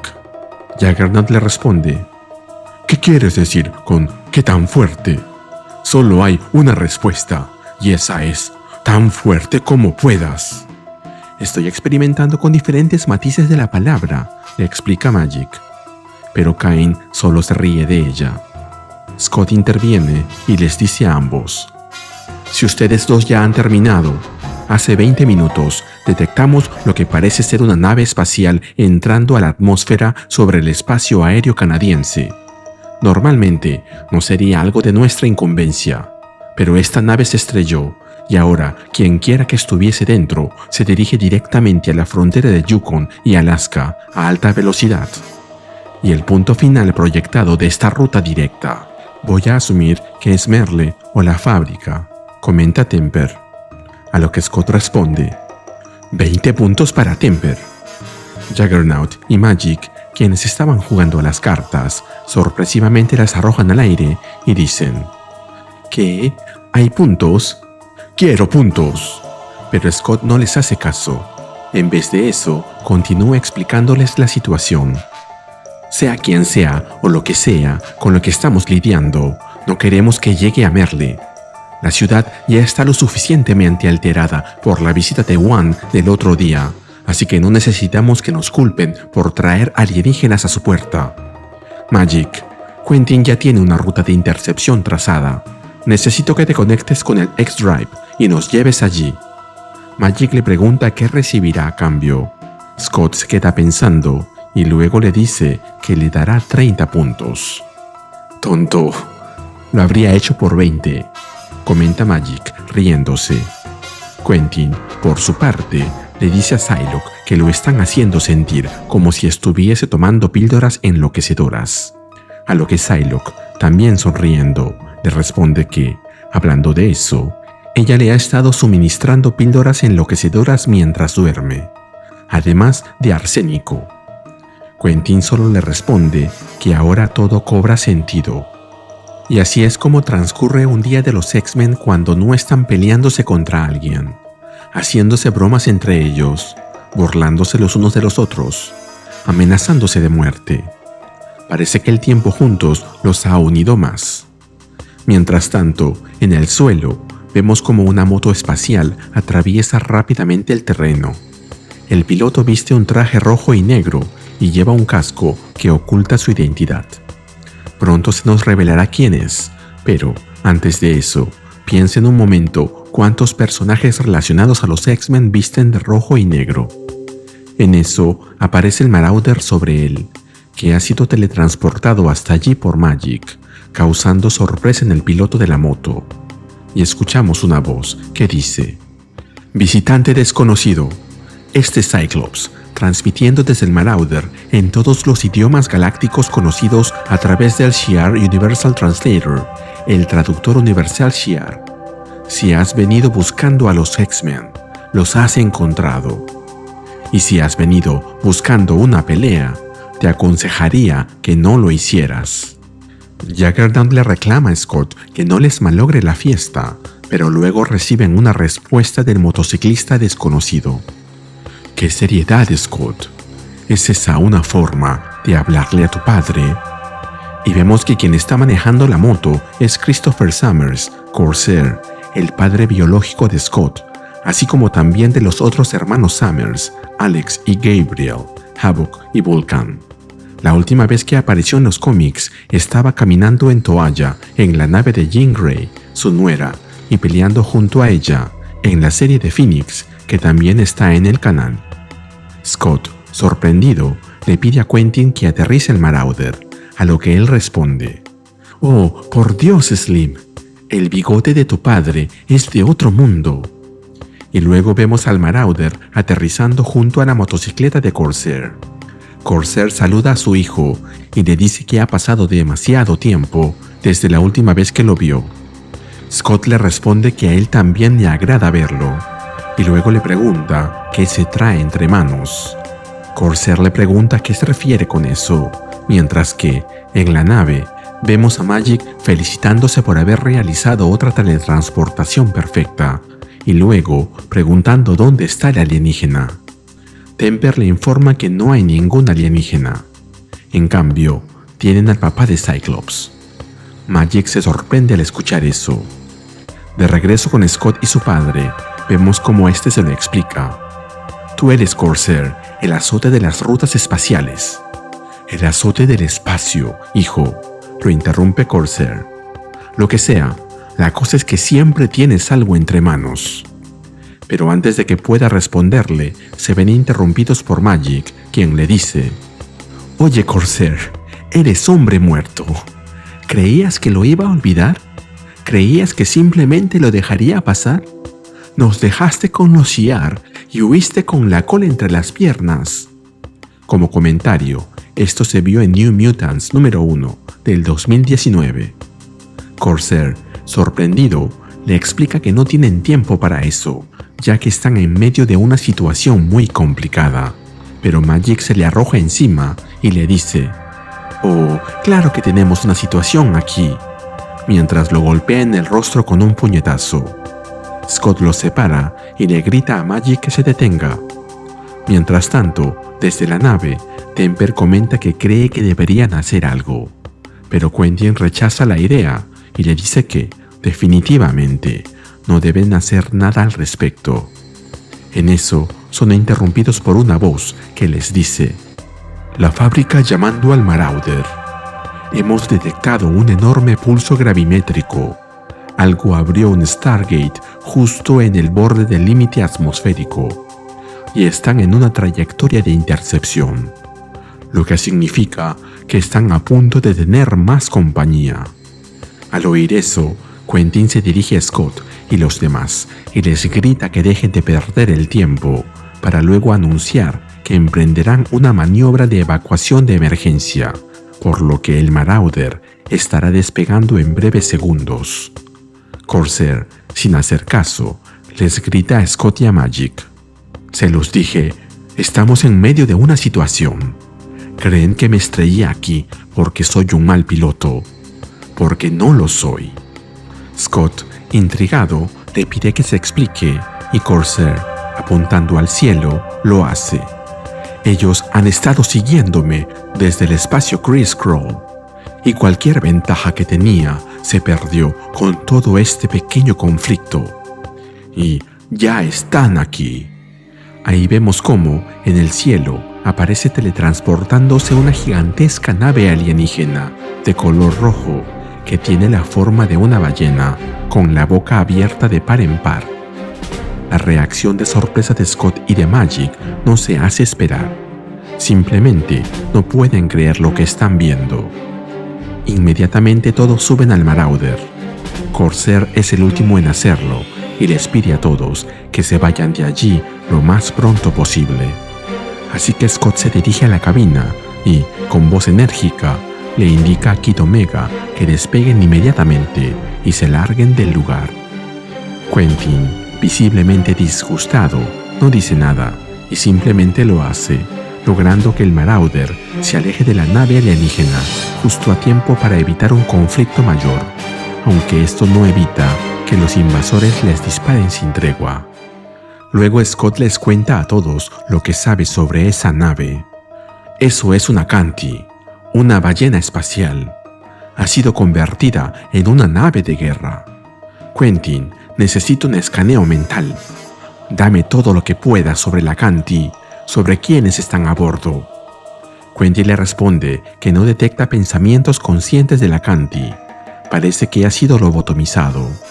Y sobre la tripulación, le cuenta que ha detectado docenas de mentes a bordo, principalmente Skrull y Badoon. Scott le responde: Quentin, manténnos fuera de su línea de fuego. Temper, ¿puedes devolver el ataque? A lo que ella le responde: con todo este frío para convertir en calor, el fuego no es un problema. Scott continúa organizando a su equipo y les da las últimas indicaciones. Armas listas, Temper. Psylocke, Juggernaut, Magik. Ustedes vienen conmigo. Abordaremos la nave. Los golpearemos con fuerza y los convenceremos de que esto que están haciendo no vale la pena. Corsair lo detiene y le pide que lo escuche, que él no puede. Pero Scott lo interrumpe y le grita: «No quiero escuchar nada de ti. Tú trajiste esto sobre nosotros, poniendo a mi gente en peligro solo para quitarte de encima a unos cazarrecompensas». Y luego se dirige a su equipo: «Magik, vámonos». Mientras vemos cómo Corsair intenta detenerlo, pero sin éxito. Por su parte, Temper repite: «Devuélveles el fuego», me dijo. «Ya está devuelto». Y con intereses. Y vemos cómo utiliza sus poderes para generar olas de calor y fuego que dirige contra la nave alienígena, haciéndola gritar de dolor. Recordemos que esta no es una nave común y corriente, es una ballena espacial Acanti. Como comentario, los Acanti fueron una de las primeras formas de vida en desarrollarse en el cosmos y los primeros seres sintientes con curiosidad, pero viajaban por el espacio de manera pacífica en busca de conocimiento. Y aunque han aparecido en cómics de Fantastic Four, Avengers, Thor, Guardians of the Galaxy y más, se les ha visto más en los cómics de los X-Men, como en el reciente Dead X-Men número 1 del 2024. Y si recuerdas las naves que se vieron en la primera película de los Avengers del MCU o UCM del 2012, los Leviatanes, pues les cuento que, en los cómics, estas bestias son producto del cruce entre Acantis y Star Sharks, o tiburones espaciales, a manos de los Chitauri. Dentro de la nave vemos a la tripulación, compuesta por Skrulls y otras razas alienígenas.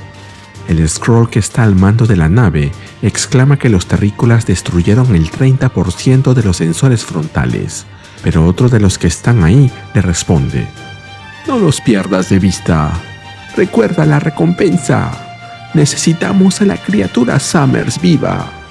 Pero todos son interrumpidos por Scott y los demás, que aparecen teletransportados por Magik, con Scott gritando: «Tendrán que conformarse con otros Summers. X-Men, desaten el infierno». E inmediatamente se lanzan al ataque, sorprendiéndolos a todos.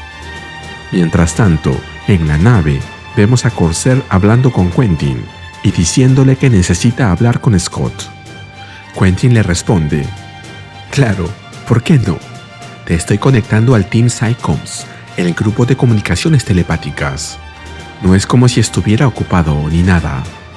Corsair le pide que le dé los controles de la nave, ya que él ha burlado más bloqueos IAR en su vida que el número de comidas calientes que Quentin ha tenido en la suya. Pero Quentin le responde: «Dame un respiro, viejo. No cuentas con la telepatía que se necesita para conectarse con los sistemas del Marauder. ¿Quieres hablar con Cyclops? Pues habla». De vuelta a la nave alienígena, vemos a los X-Men golpeando a los invasores a diestra y siniestra. En eso se escucha la voz de Corsair, quien intenta comunicarse con Scott, pero este le dice que ese no es el momento para hablar. Sin embargo, Corsair insiste: «Escúchame, este es un batallón mercenario entero. Abrieron un Stargate, un portal, hacia la Tierra. ¿Sabes cuánto cuesta eso? Billones de créditos. Hijo, los IAR me odian, pero mi recompensa solo es de 2.5 millones de créditos. Los cazadores no están detrás de mí». Scott le responde que ellos dijeron que estaban tras Summers. Ahí es cuando Corsair le revela la verdad a Scott: «No vine a ti buscando ayuda. Vine a advertirte, hijo. Ellos te están buscando a ti». Y vemos cómo Scott se ve rodeado por bastantes alienígenas armados, quienes le dicen que lo tienen completamente rodeado.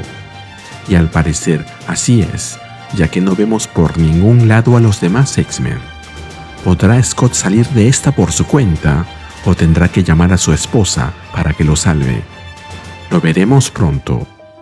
De vuelta en el Marauder, vemos a Quentin entrando en pánico y diciéndole a Heidi que las cosas se han ido al infierno ahí dentro, por lo que tienen que pensar en otra cosa.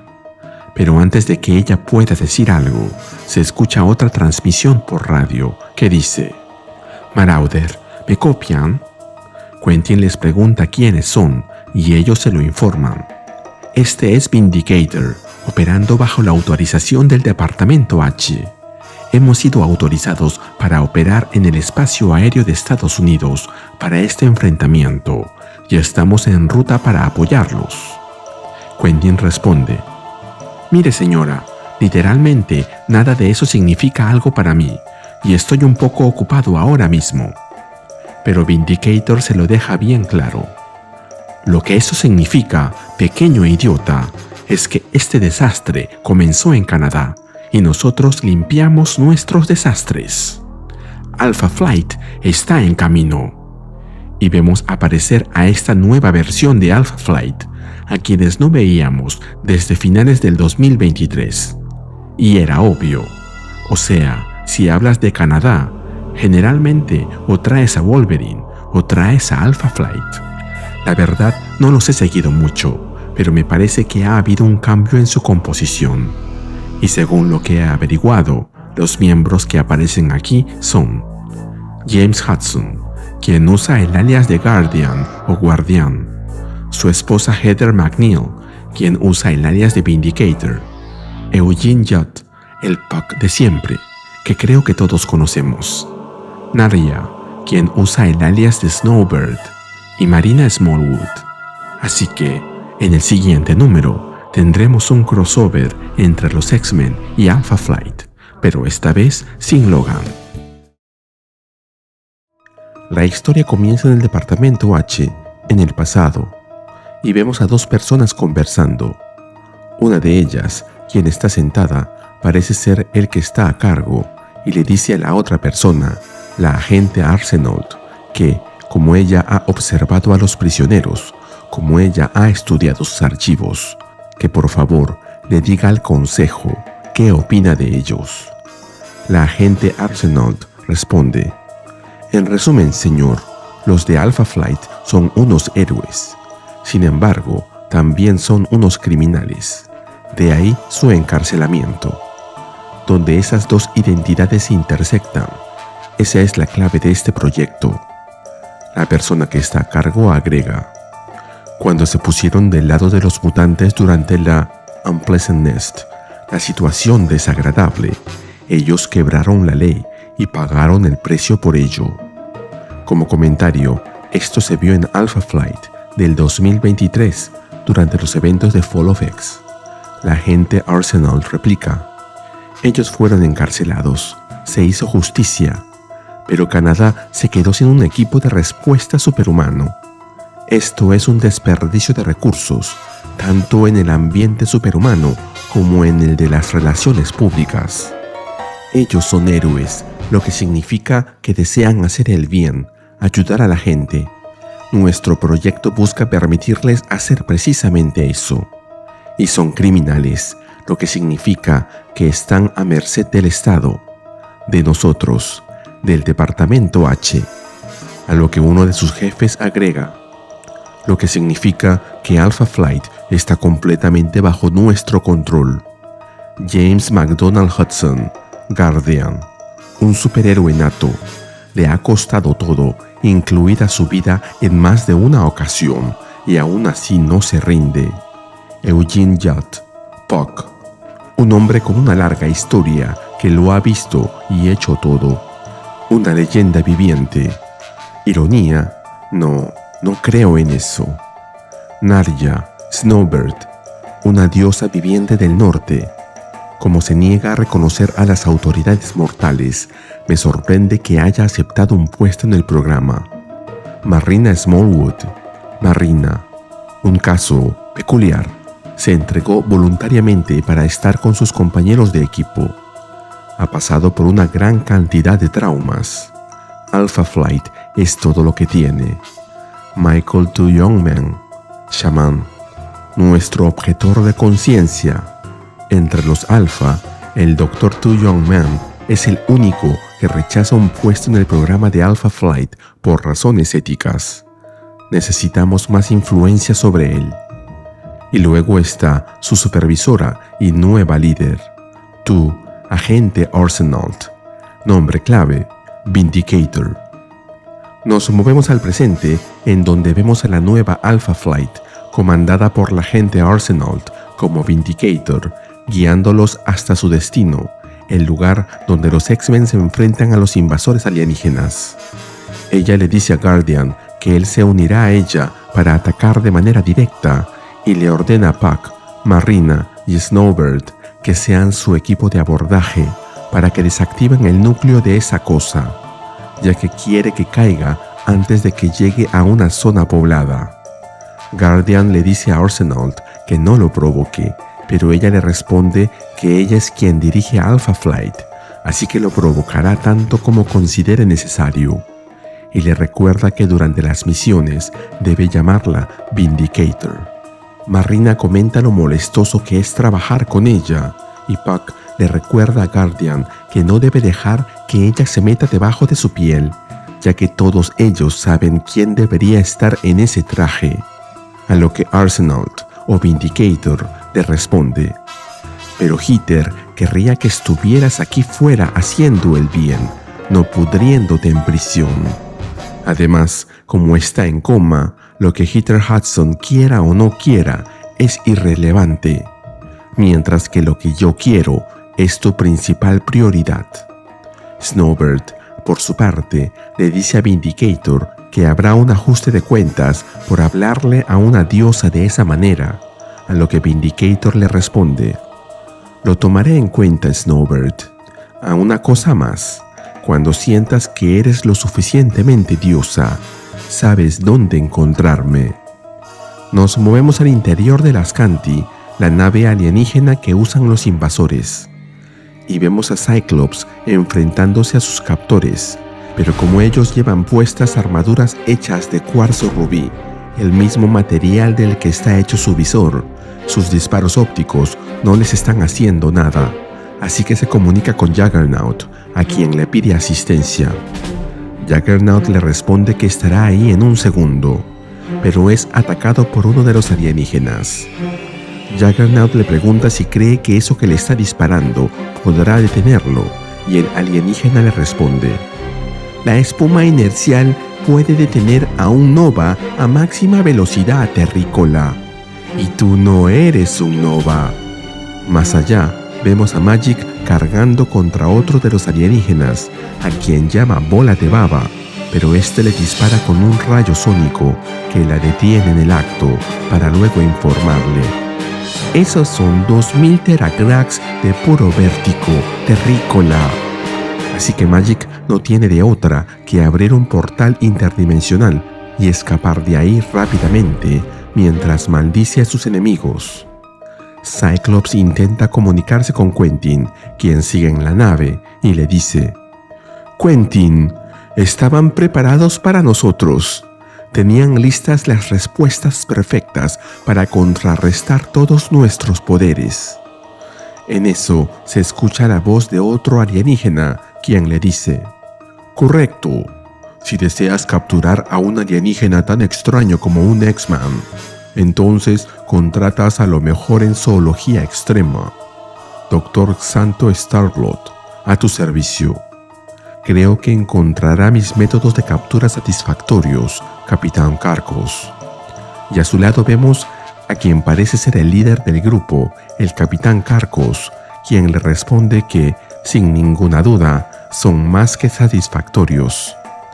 El Dr. Starblood agrega: esperaba poder atrapar a mis antiguos estudiantes, Quentin Quire y I.T. Okonwo, pero como el contrato era solo para la captura viva de Scott Summers, creo que es momento de dejar este planeta miserable y regresar al espacio.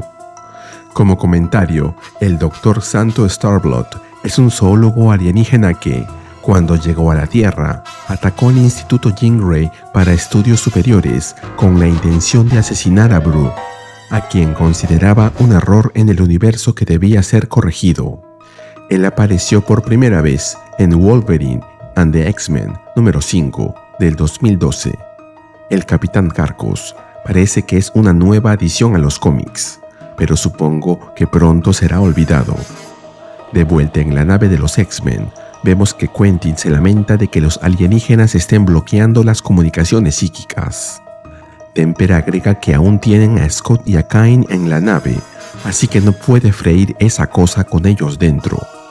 Corsair pregunta qué pasa con los tipos que llamaron los canadienses, y Quentin le responde que ellos están haciendo lo suyo. Y luego los vemos enfrentándose a su manera a los alienígenas. Puck, mientras golpea a uno, le dice a Vindicator que están peleando para llegar al núcleo de la criatura, pero que están encontrando bastante resistencia. Marina, mientras golpea a otro alienígena, le recuerda que ella es de Newfoundland y que ha visto cosas peores un sábado por la noche en George Street. Por su parte, Snowbird, quien se ha transformado en un oso polar, comenta que tienen problemas más grandes de los que preocuparse, ya que si no consiguen dominar a esa bestia, van a terminar haciendo un viaje que violará por completo los términos de su libertad condicional. Luego vemos a Scott Summers con los ojos vendados delante de los alienígenas, de rodillas. Él les pregunta por qué o para qué lo quieren, y el capitán ese que no recuerdo su nombre le responde: porque tú, mi querido Terricola, eres uno de los pocos habitantes de este planeta primitivo con importancia galáctica. Phoenix está activa una vez más y está haciendo que mucha gente se enfurezca. Pero si pudiera ser domada, si alguien pudiera controlar al Phoenix, entonces ese alguien sería un alguien muy poderoso. Y créeme, como un pirata espacial experimentado que soy, sé que no hay mejor manera de controlar a alguien que teniendo un rehén. Tal vez como su pareja, por ejemplo. Mientras le coge la cara, sonriendo. A la pobre de Jean le deben estar picando las orejas por todas las veces que la mencionan en esta serie. Si no es Scott quien la usa como amenaza, son unos alienígenas random que quieren controlarla. De regreso a la nave de los X-Men, vemos a Corsair gritar: ¡están ascendiendo! ¡Van a salir de la atmósfera para abrir un portal estelar! Refiriéndose a la ballena espacial que usan los invasores como nave. Y al mismo tiempo, vemos a Vindicator y a Guardian persiguiendo a las Canti. Guardian le dice a Vindicator que necesitan ralentizar esa cosa, así que ella se comunica con el Marauder y les pregunta qué tipo de armas de proyección de energía tienen. Temper le responde que ella puede crear una explosión de fuego tan grande como sea necesario, pero no puede arriesgarse a hacerlo con su gente dentro. Guardian le responde: escucha, podemos trabajar juntos. Solo necesitamos un poco de finesse, de sutileza. Entre Arsenal, o sea Vindicator, y yo, podemos manipular campos electromagnéticos. Tú provees el fuego, y nosotros nos encargaremos del enfoque. Y dicho y hecho, vemos cómo los tres trabajan juntos. Mientras que Temper utiliza sus poderes para generar un rayo de fuego enorme que dirige hacia el Ascanti, Guardian y Vindicator usan los suyos para asegurarse de que el fuego se concentre en la cabeza de la criatura, haciéndola gritar de dolor. Recordemos que esta ballena está viva. Sí, ha sido lobotomizada y convertida en una nave espacial, pero igual siente dolor, como cualquier ballena a la que le queman la cabeza. Volvemos con Scott, el Dr. Starblood y el Capitán Carca, o Charco, o cómo era. El Capitán Carcos. Uno de sus soldados se le acerca corriendo y le informa gritando que los terrícolas han generado algún tipo de llamarada de plasma y han logrado desprender la aleta de maniobra de babor. El capitán se alarma al recibir la noticia, pero le responde que no hay problema, que aún pueden salir de la atmósfera y que mientras el resto de la nave siga funcionando, aún pueden escapar. Pero su subordinado le informa que ahí radica el problema, ya que han perdido la comunicación con la cámara del Corazón 1. y vemos al equipo de Alpha Flight delante de este corazón, lugar a donde llegaron después de vencer a todos los alienígenas que se cruzaron en su camino. Puck no quiere mancharse las manos, así que les dice a las demás: «Damas, creo que esto les corresponde a ustedes». Luego vemos a Marina y a Snowbird convertida en un gigantesco mamut, destrozando el corazón, mientras que Marina le dice a Puck que se pasa de llorón. Ahí es cuando el Capitán Carcos comprende que han perdido la cámara del corazón 1. Viendo su cara de sorpresa, Scott le dice que parece que después de todo, ellos no podrán abandonar su planeta, pero el Dr. Starblood le responde: «Estás demostrando tu falta de educación, Summers.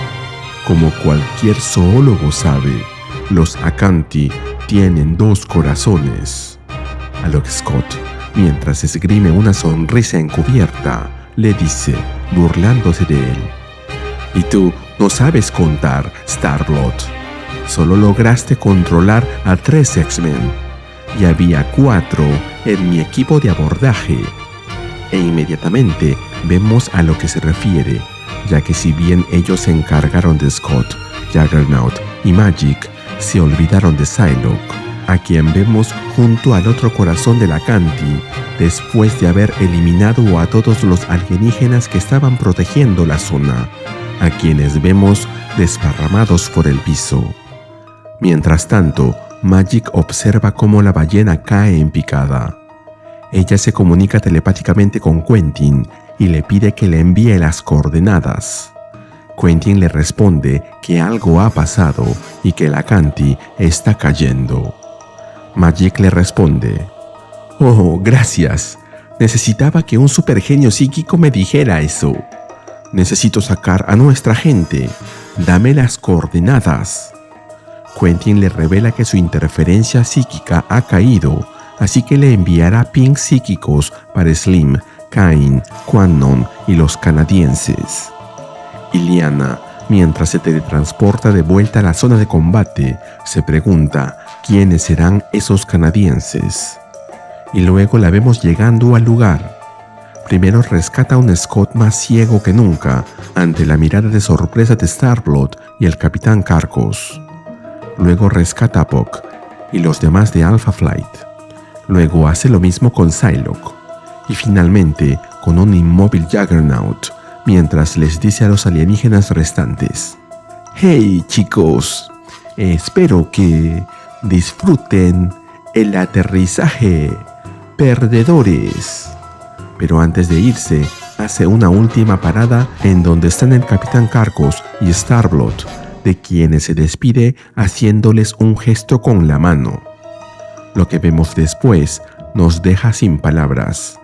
Y lo digo porque en esta página no hay ningún texto que pueda utilizar en el guión, por lo que solo describiré lo que se ve. La gran ballena alienígena, que para el momento en el que escribo esto ya está muerta, recuerden que le destrozaron sus 2 corazones, continúa con su caída, surcando el cielo, hasta que termina estrellándose en algún lugar desconocido, pero felizmente deshabitado, y se lee Wham, Crash, Crack. Luego vemos a Starblood y al Capitán Carcos, esta vez sí lo dije bien, saliendo de ella, tosiendo, pero vivos. Parece que solo sobrevivieron ellos 2, porque no se ve a nadie más. Caf, caf. Maldito planeta inmundo. Siempre es un desastre cuando venimos aquí, dice Starblood. Y aunque hay pocos alienígenas, lo que sí tenemos a montones son superhéroes, ya que delante de ellos están los X-Men y los de Alpha Flight. Déjenme contar: 8 en tierra, más Marina volando, y Quentin y Corsair a bordo del Marauder, quienes les recomiendan que se queden quietos y no hagan más problemas.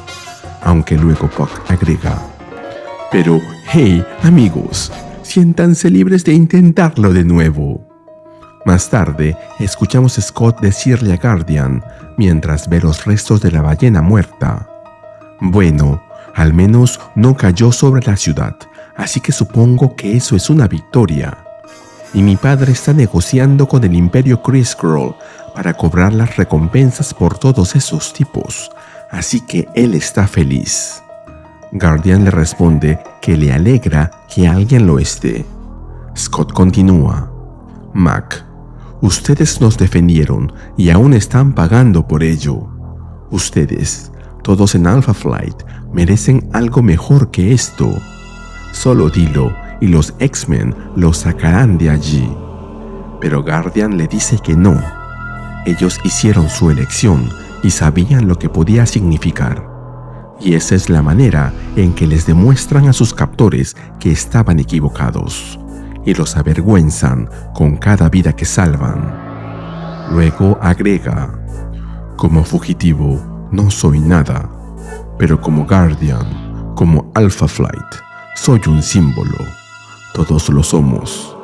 Estaré en libertad pronto, Scott.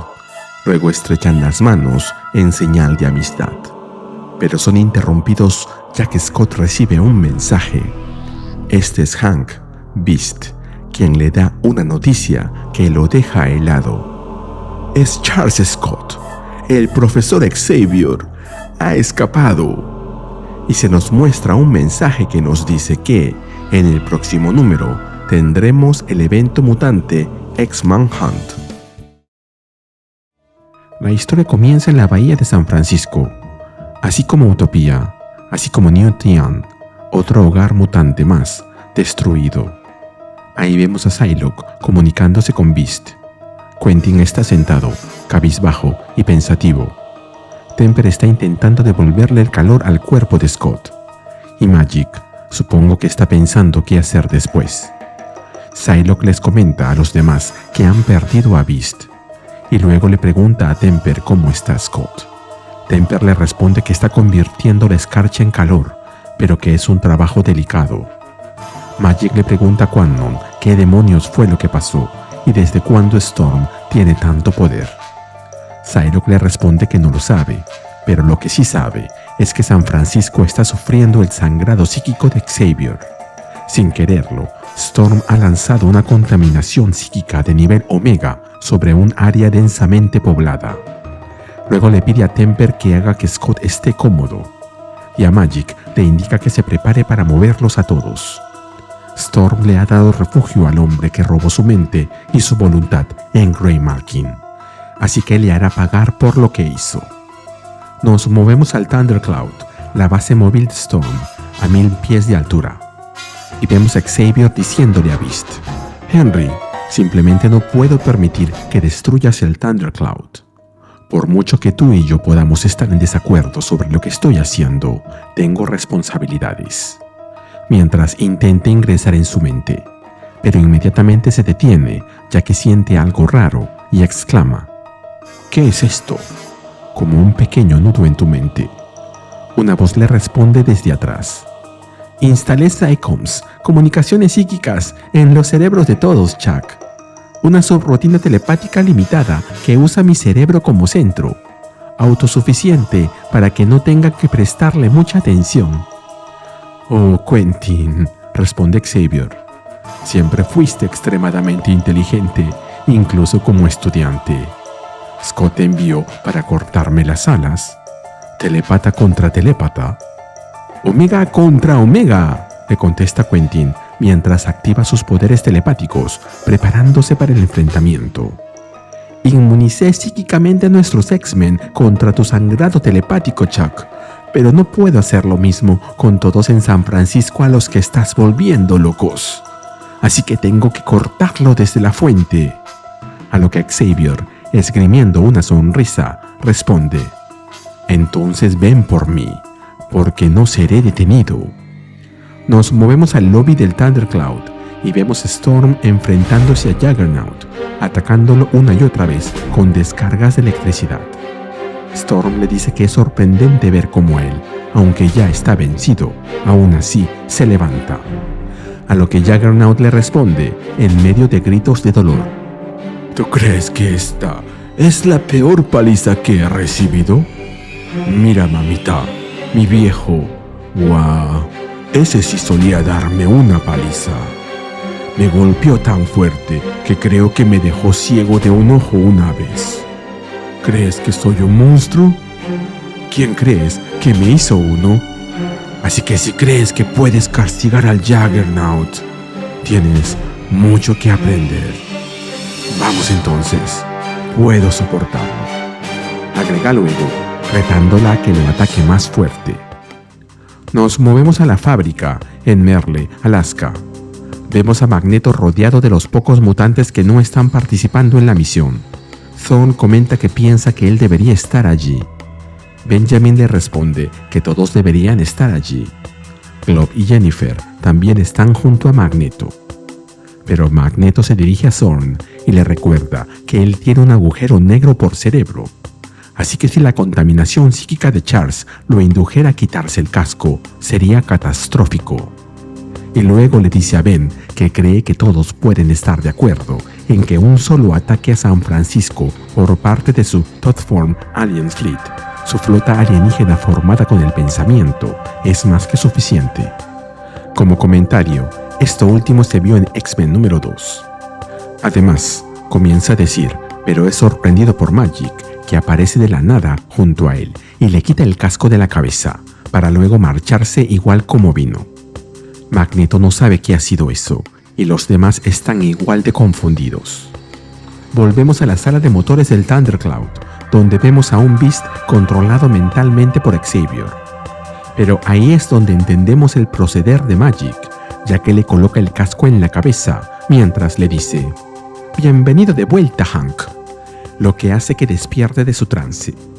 Apenas lo hace, ambos son testigos de lo que está pasando más allá. Y Hank lo describe a la perfección, exclamando, «¡Oh Dios! ¡Quentin está peleando con Charles!». Y mientras vemos a dos de los telépatas más poderosos del universo enfrentándose en una pelea psíquica, escuchamos que Magik le responde, «Sí, pero ese es ahora tu problema, porque yo tengo que estar en otro lugar». Nos movemos al Instituto Xavier para el Aprendizaje Superior y vemos a Charles frente a la pizarra, dándole una lección a sus estudiantes. Pero todos los estudiantes también están calvos. Es más, todos los estudiantes son Charles. Así que Xavier les explica. Atención, por favor, clase. Un mutante, Omega, se clasifica como sin un límite superior a su poder. Por lo tanto, se deduce que cualquier conflicto entre mutantes Omega con el mismo poder solo podría terminar de una manera, en un empate. ¿No estaría de acuerdo, señor Quire? Ahí vemos como todos voltean y observan a Quentin Quire, a quien vemos balbuceando, presa del pánico. El profesor Xavier continúa con su explicación. La respuesta, por supuesto, es que si dos telépatas Omega estuvieran perfectamente igualados en poder, como tú y yo, por ejemplo, entonces otras variables serían las que determinarían al ganador en cualquier conflicto de este tipo, como la experiencia.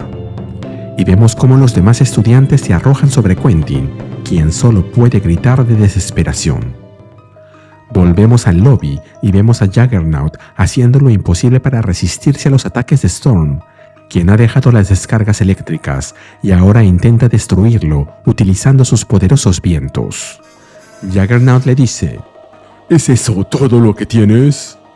A lo que ella le responde, mis vientos pueden arrancar la carne incluso de tus huesos. Pero de la nada se detiene, ya no hay viento, y su sorpresa es evidente. La respuesta se la da Temper, quien le dice, ¿viento? Es solo aire moviéndose. ¿Y qué lo mueve? La temperatura. Tú controlas el clima. Pues yo controlo lo que hace el clima.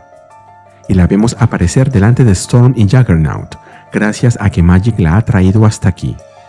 Magik está haciendo maravillas en este número.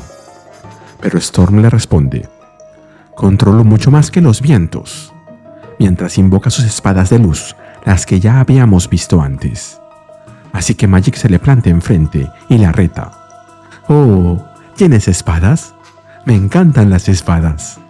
Y luego exclama, «Sarnius Storm Swords, tormenta de espadas de Sarniu». Y hace algo parecido a lo que hizo Storm, pero sus espadas son de color amarillo. Luego le pregunta a Juggernaut cómo está, y él le responde que Storm le rompió su casco. «Tu armadura está vinculada a tu alma, idiota. ¿Recuerdas?», le grita Magik. «Solo invócalo de nuevo». «Oh, yeah», exclama Juggernaut, mientras hace que su casco vuelva a estar como nuevo. «Oh, yeah», repite Magik, y luego vemos a los tres lanzándose contra Storm. Volvemos con el conflicto telepático entre Quentin y Xavier. Xavier le dice: «Mira, yo puedo recordar quién eras antes, Quentin. Antes del cabello, antes de la ropa, antes de tu postura revolucionaria. Solo un chico muy inteligente, pero muy solitario.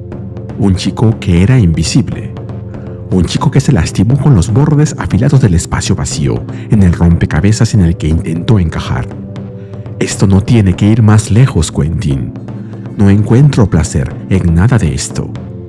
Puedes rendirte en cualquier momento, pero hasta que lo hagas, temo que me obligarás a actuar». Y vemos cómo los múltiples Xaviers sacan a Quentin cargando fuera del instituto y lo llevan al patio, donde apreciamos una gran X de madera clavada en el piso, que nos recuerda la vez que Wolverine fue crucificado de esta manera, allá por Uncanny X-Men número 251 de 1989. Quentin se queda completamente aterrorizado, sabiendo lo que le espera. De vuelta con Storm y Magik, vemos cómo esta última consigue encajar un golpe con su espada directamente en el pecho de Storm, pero se sorprende al ver que la espada no puede atravesar su piel y se lo dice a Juggernaut. Él, como respuesta, se lanza sobre ella mientras dice: «Lo he dicho siempre, si los golpes usando la fuerza de choque no te están funcionando, es porque no estás usando la fuerza suficiente».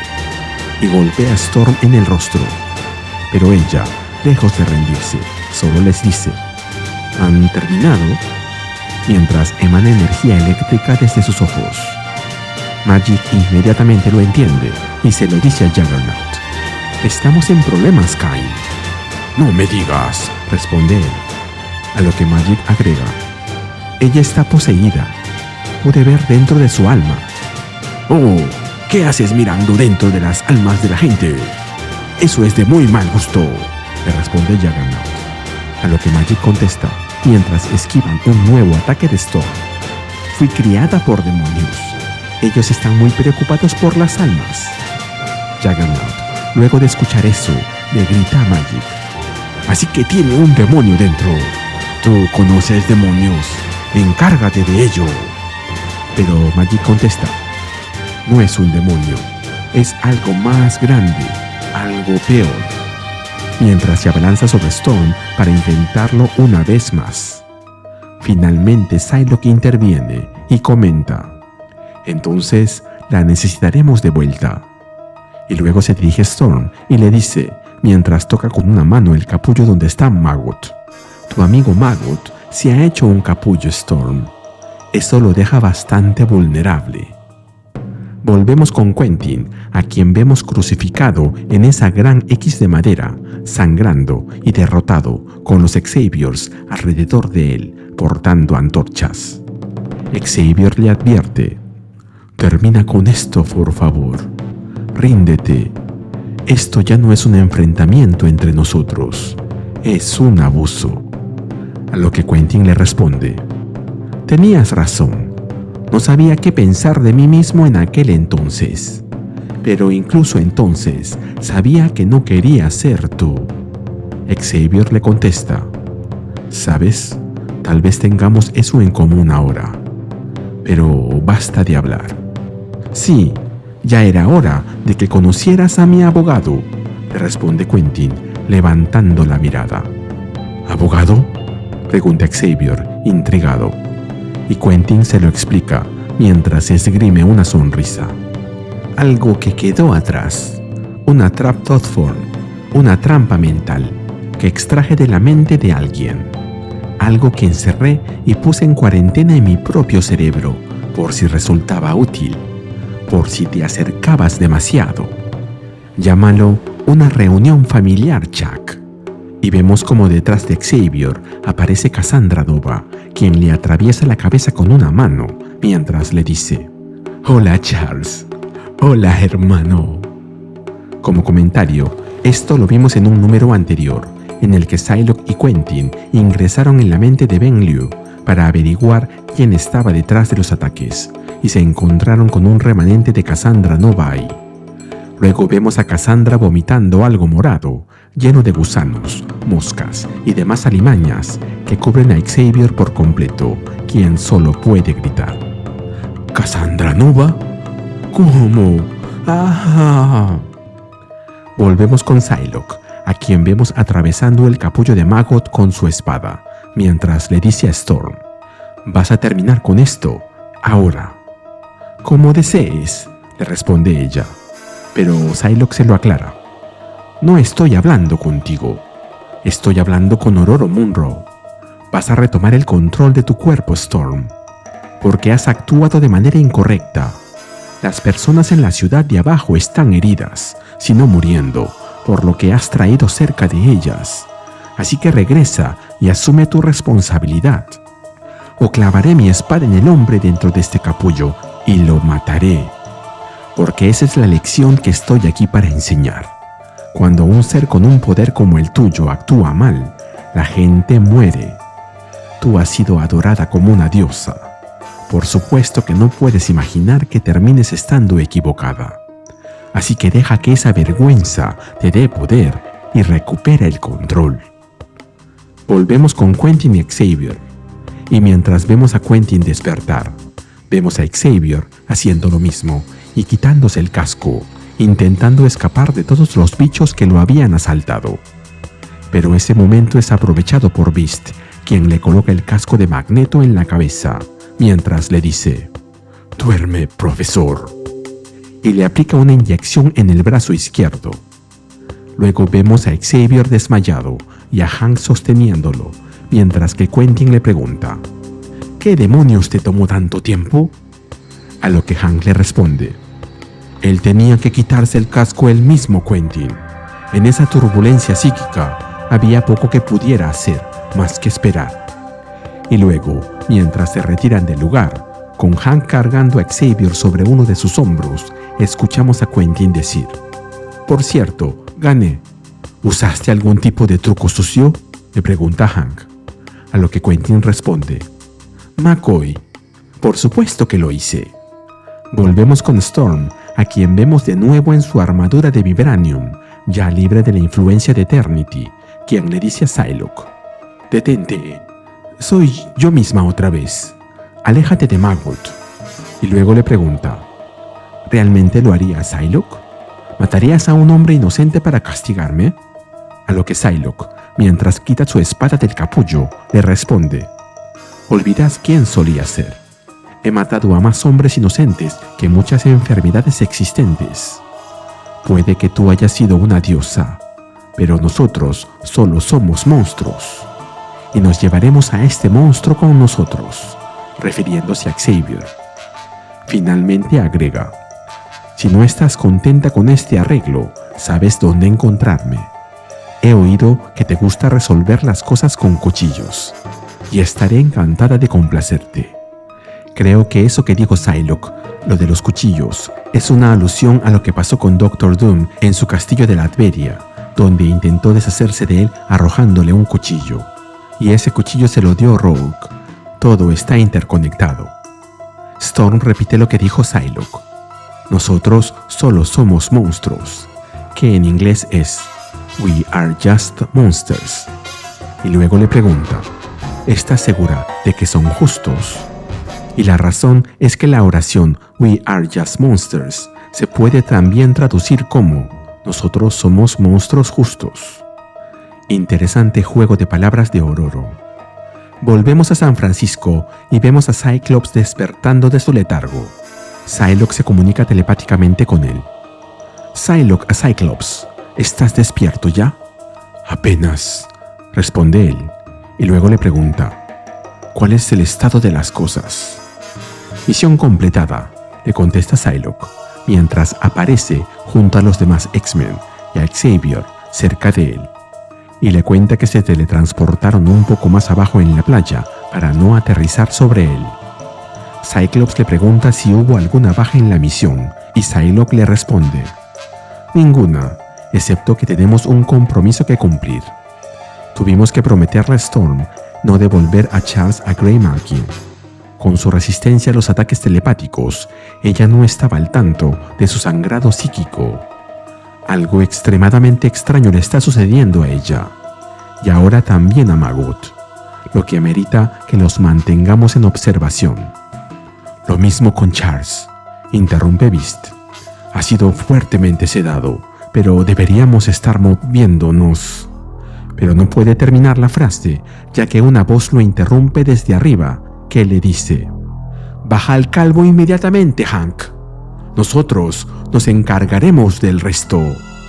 Y vemos aparecer delante de ellos a los miembros de X-Factor. Además de Ángel, el que dijo eso, el nuevo líder del equipo, están Cyber, Pyro, Granny Smite, Cecilia Reyes y Forget Me Not. No sé si están drogados o si se han fumado algo raro, ya que vemos a la mayoría sonriendo, como si tuvieran una oportunidad contra los X-Men. Primero, están superados en número. Y segundo, y más importante, ninguno de ellos tiene poderes que representen el menor desafío. Si no están siguiendo la serie de X-Factor, pues les cuento que Cyber puede crear EMPs, pulsos electromagnéticos. Granny es inmortal, y los demás creo que ya los conocen. Pyro manipula el fuego, Cecilia crea campos de fuerza. A Forget Me Not todos lo olvidan, y Ángel pues vuela. Veremos qué pasa en el siguiente número del crossover, que transcurrirá en las páginas de X-Factor número 8. Espero estar equivocándome y que sea una buena pelea. Y así terminamos con el video. ¿Qué te pareció? Dímelo en los comentarios y te espero en el siguiente video de Ryusei Comics. Nos vemos allí.